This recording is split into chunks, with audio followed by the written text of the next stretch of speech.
Iverenantsika izay vaovao toekarena zay rehefa aveo fa raha voatery nisotro rano maloto ao anatin'ny taona maro kosa ireo mponina ao amin'ny tananan'ny Ambodiorona ao anatin'ny Fokontany Ambohimarina ao anatin'ny kaomina ambanivohitra Alasora afaka amin'izany izy ireo ankehitriny satria dia notokanana tamin'ny fomba ofisialy ny lava-drano manara-penitra eny an-toerana eny.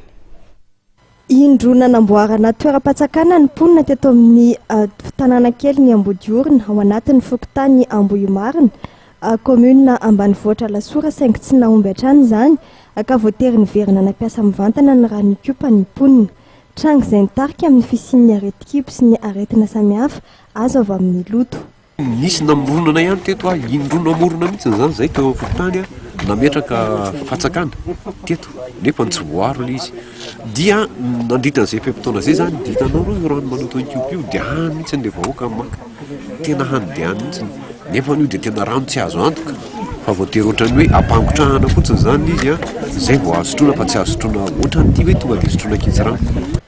Mivany olana ho an'ireo 700 olona miparitaka amin'ny tokantrano 30 eto amin'ity tanàna kely ity ankehitriny atao aorian'ny fametrahana ny lava-drano manara-penitra izay ahafahana manovy rano fisotro madio.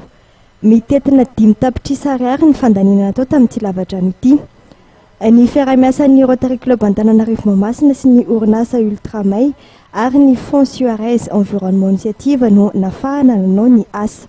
Moderna tokoa eo amin'ny lafiny ara-teknika sy araky ny paoziny hitantsika izao zany tsy lava miresaka momba an'izay fa dia hoe amin'ny mahafoloan'ny komisiona zany ny asa dia mirahasoa ho an'ny orinasa Ultramay sy ny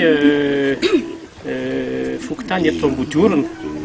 Ny afatra dia hoe so zavatra natao zao tsy ho avelavela ho simba fa kosany ho tandrofana mba haritra amin'ny fotoana izay ilana azy.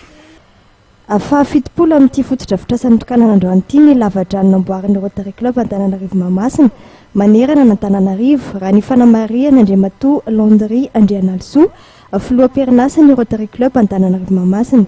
Izy izay nanamafy teto fa tsy voafetra ny asa sosialy tanterahany ny fikambanana.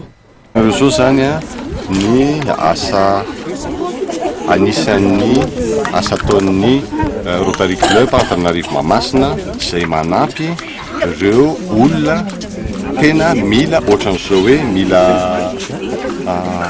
puits zao dia ny amin'ny club moa zany anisan'ny zavatra ataonay zany efa nanomboka tamin'ny taona 2010 no manome puits amin'izay toerana tena mila an'izany ka efa maherin'ny 70 zany zao ny puits efa nozarainay.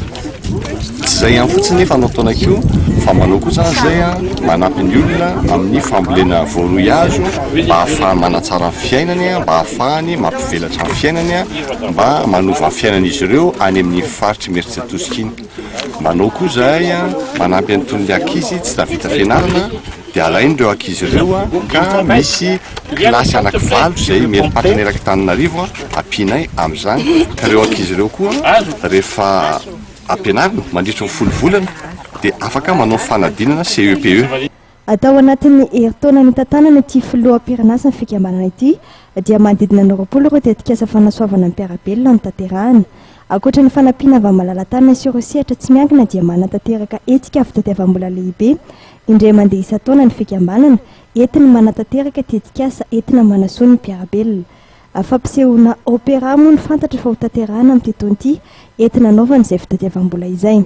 Ankoatra ny pazy tombotsoa ny mpikambana eo anivon'ny Rotary Club Antananarivo Mahamasina dia délégationna mafonja notarian'ny flotale général ny orinasa Ultramay Andriamatoa Frédéric Vibo no tonga nanotrina ny lanona-pitokanana ny fotodrafitrasa androany.